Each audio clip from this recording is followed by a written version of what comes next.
আজকে ইফতারিতে ভাত, তার সাথে তরকারি, তার সাথে মাছ ভাজি, এর সাথে শুটকি দিয়ে বেগুনের এক তরকারি। এগুলো দিয়ে ইফতারি করতে কত স্বাদই না লাগে, খুবই ভালো লাগে এরকমভাবে ইফতারি করতে। প্রতিদিন তো ভাজা পোড়া খাওয়া হয়, তো আজকে অন্যরকমভাবে একটু ইফতারি তৈরি করলাম। তো এরকমভাবে ইফতারি তৈরি করে ইফতারিটা আজকে শেষ করলাম।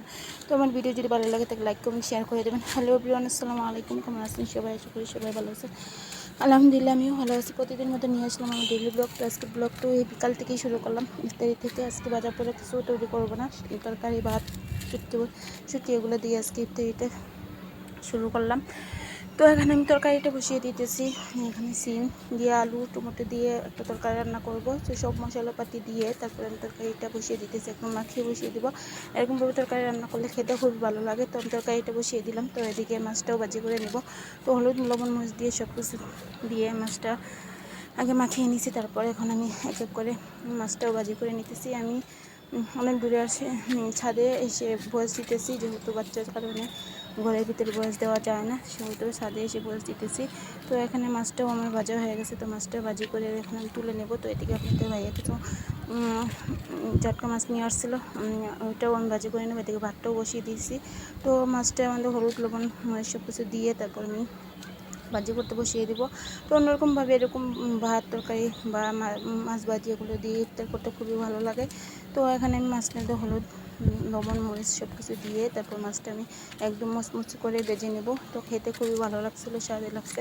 তো ইফতারের টাইমে এরকম একটু প্রতিদিন ভাজা পোড়া না খেয়ে এরকম একটু অন্যরকম খাবার খেলে স্বাদ লাগে, খুব ভালো লাগে। তো এদিকে মাছটা আমি ভাজি করতে দিয়ে দিয়েছি। আর সাথে আজকে প্রচুর পরিমাণে বাতাস হইতেছে, আরাম লাগতেছে খুবই, যেহেতু এখন অনেকটা গরম পড়ে গেছে। তো আমি বাতাসের মধ্যে এসে বয়স দিতেছি। তো এদিকে মাছটাও আমি উল্টে পাল্টে ভাজি করে নেব।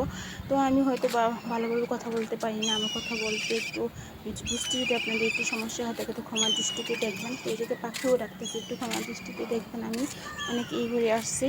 তো ওদিকে আমার সিম আলুটা অনেকটা কষানো হয়ে আসছে। তারপর ঝোলের পানি দিয়ে টমেটোটা দিয়ে দেবো, দিয়ে তারপর ঝোলের পানি দিয়ে দেবো, দিয়ে তারপর আমি তরকারিটা রান্না করে নেব। তো এখানে আমি টমেটোটা দিয়ে দিছি, দিয়ে তারপর ঝোলের পানি দিয়ে দেবো পরিমাণ মতো। ঝোলের পানি দিয়ে তারপর আমি মাছটাও একসাথে দিয়ে দেবো, যাতে একসাথে তরকারিটা ভালোভাবে হয়ে যায়। তো আমি এখানে ঝোলের পানিটা দিয়ে দিলাম। ঝোলের পানিটা দিয়ে তারপর আমি মাছটা দিয়ে দেবো, দিয়ে ঢাকনা দিয়ে রাখতে দেবো বেশ কিছুক্ষণের জন্য।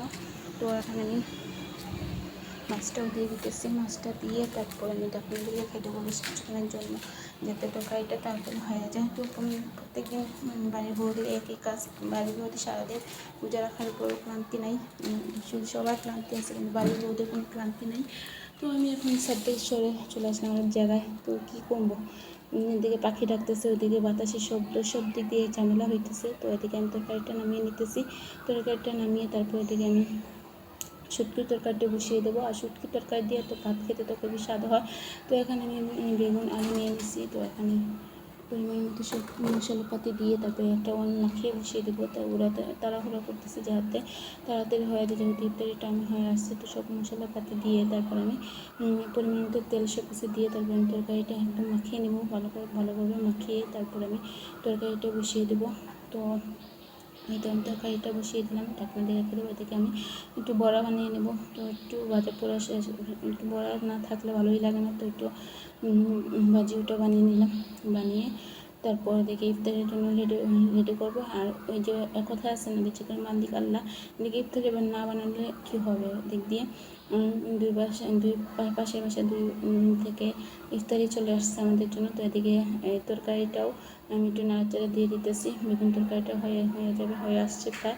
তো আলুটা একটু আমি গালিয়ে দিলাম, যাতে খেতে খুবই ভালো লাগে এরকম তরকারি রান্না করে। কিন্তু একদম শুকনো করলে আর কি স্বাদ লাগে অনেক। তো আমি আর ঢাকনা দিয়ে রেখে দিয়েছিলাম। তো আর একটু ঢাকনা খুলে দেখিয়ে দিলাম তরকারিটা যেহেতু হয়ে গেছে। তো মানে আজকে ইফতারি কী কী ছিল তা আপনাদের সাথে একটু শেয়ার করতেছি। তো বড়া বানিয়ে নিয়েছি, মাছ ভাজিও হয়ে গেছে। তো পাশে ভাবি কিছু ইফতার দিয়েছিল, ওইটা আপনাদের সাথে শেয়ার করে নিলাম। তো এদিকে আমার চিরা ভিজিয়ে নিয়েছিলাম, কলা দুধ সব কিছু মিলিয়ে আজকে ইফতারিটা জমজমাট ছিল। তো আমার ভিডিও যদি আপনাদের কাছে ভালো লেগে থাকে লাইক কমেন্ট শেয়ার করে দেবেন। আর পেজে নতুন হয়ে থাকলে ফলো দিয়ে আমার পাশে থাকেন। আজকে আমাদের পর্যন্ত, আল্লাহ হাফেজ।